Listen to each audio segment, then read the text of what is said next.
I want you to imagine this. You are getting ready for a highly anticipated date. You're standing in front of your bedroom mirror, but instead of smiling at your reflection and feeling excited, you are actively editing yourself. You practice lowering the pitch of your voice just a fraction, terrified that you might sound too much or too feminine. You reach into your closet and purposely choose the most neutral, basic shirt you own because you don't want to be labeled as too loud or flamboyant. You even open your phone to meticulously scroll through his Instagram profile one last time, taking mental notes to absolutely avoid talking about your niche, dirty, or quirky hobbies, the very things you assume will instantly turn him off. You walk into that dimly lit cocktail bar with a perfectly rehearsed script running in your head. You say exactly what you think he wants to hear. You laugh at the exact right moments, and you contort your personality to become a flawless, polished mirror reflecting all of his expectations. But the second the date is over and you close your front door, you let out a massive sigh of relief, because finally you can actually breathe again.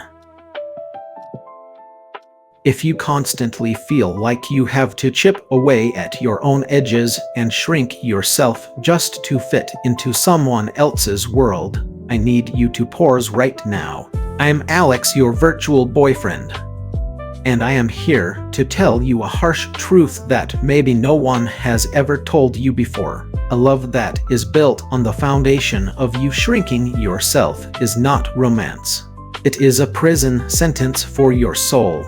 In the next 10 minutes, I'm going to help you understand exactly why performing is the fastest way to kill true intimacy. And more importantly, I'll show you how to effortlessly radiate your most magnetic, without ever having to flex or fake it again. Stay with me. I want you to listen to the story of Tyler. Tyler is 28, living in West Hollywood. A few months ago, Tyler met Julian. According to Tyler, Julian was light years out of his league. Julian was a highly successful art director dripping with this effortless, masculine confidence. Tyler vividly remembers a weekend they spent at a secluded cove in Laguna Beach. Julian was lying down on the warm sand, tall, undeniably handsome, with this naturally toned, firm physique. He wasn't overly rough or bulky, he just had this beautiful, athletic grace about him. To Tyler, Julian was the ultimate prize. But instead of feeling secure and confident next to this amazing guy, Tyler fell into a deep, agonizing pit of insecurity. He felt like he had accidentally been handed a VIP pass to an exclusive, luxurious world that he fundamentally did not belong in. And to keep that VIP pass from being revoked, Tyler fully believed he had to pay an impossibly high price, the complete erasure of his true self. Tyler began aggressively filtering every single thought before it left his mouth. He started bailing on his loud, apologetically queer-chosen family so he could attend these incredibly stiff, pretentious wine mixers with Julian's friends, events that secretly bored Tyler to tears. He actively tried to present himself as more masked or stoic and fiercely guarded, absolutely terrified to show even a sliver of emotional vulnerability in front of Julian. Tyler was essentially performing a one-man Broadway show 24 hours a day, 7 days a week. He became so utterly exhausted that he didn't even recognize his own reflection anymore. And then, one rainy Tuesday, Julian suddenly pulled the plug. He looked at Tyler and said, "You are a genuinely great guy, but I just don't feel a heartbeat in this relationship. Being with you feels like dating a flawless marble statue. It's perfect, but it has no soul."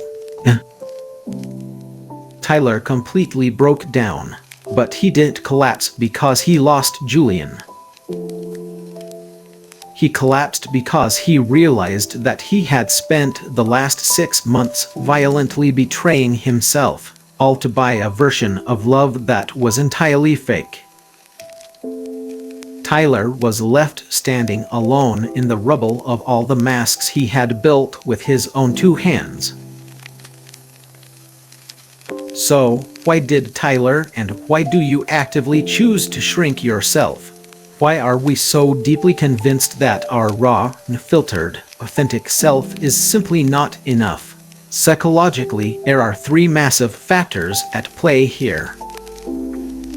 Number 1. A hangover of internalized homophobia and the fear of being seen. For so many of us in the gay community, we grew up developing a razor-sharp survival instinct known as masking. You learned from a very young age to constantly scan the room, figuring out which parts of yourself were safe to show, and which parts you had to aggressively hide to survive straight society. When you step into the dating world, this survival instinct automatically morphs into a toxic, suffocating filter. You are terrified that if you show your feminine side, or extreme sensitivity, or your messy, curated trauma, you will be violently rejected just like society used to reject you. Number 2. Infusing performance with worth. So many of us carry the deeply flawed belief that love is a trophy you have to earn by constantly demonstrating your absolute best, most flawless qualities. But from a psychological standpoint, every single time you perform for a man, you are sending a devastating message to your own nervous system. My true self is a mistake. This creates a vicious, never-ending anxiety loop. The better you get at acting the part, the more he falls in love with a fake version of you. And the more he loves the fake you, the more terrified you become of ever taking the mask off. Number 3. The variable reinforcement of high-status validation. When a man you perceive as high value or out of your league gives you even a breadcrumb of attention, your brain floods with an intense rush of dopamine. To keep that chemical high going, you willingly sacrifice your own identity. You make his comfort, his aesthetic, and his desires your absolute number 1 priority. Without even realizing it, you demote yourself. You transform from an equal, empowered partner into an emotional servant just begging for a 5-star review. If you want to stop this exhausting cycle of shrinking yourself, I need you to practice these 3 profound, real-world mindset shifts starting today.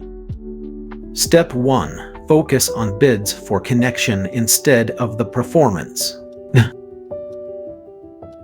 Renowned relationship expert Dr.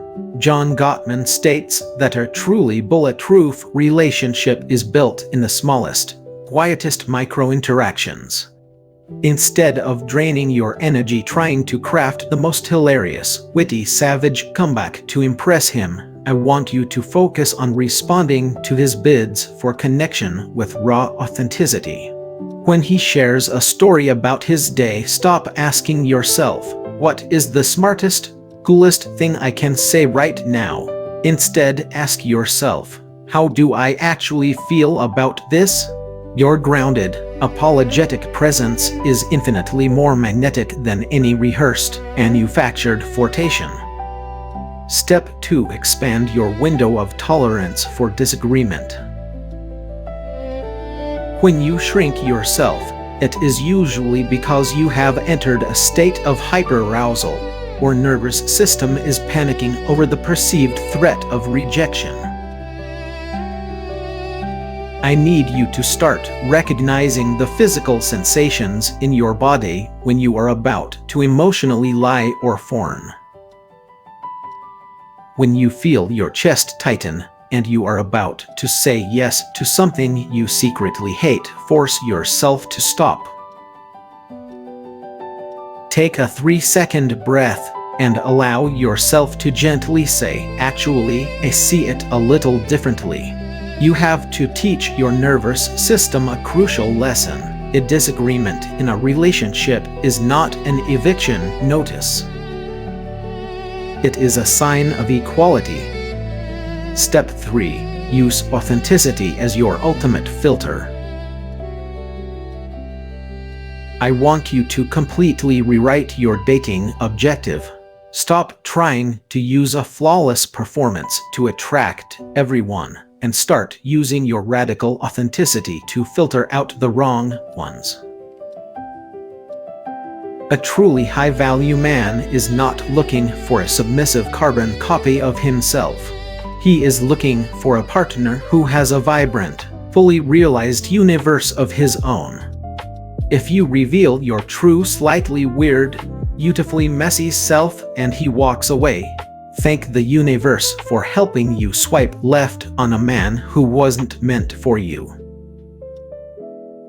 Remember this, write it down if you have to. It is a million times better to be disliked for exactly who you are and to be wildly loved for a character you are entirely faking. My dear friend, you were not put on this earth to play a blurry, faded background character in someone else's movie. Not even if that someone else seems like the most incredible man you've ever met. Have you ever had a moment where you realized you were walking on eggshells, constantly standing on your tiptoes just to feel like you were on his level? Or on the flip side, have you ever bravely revealed a quirky hidden side of yourself and been completely shocked when a guy actually loved you more for it?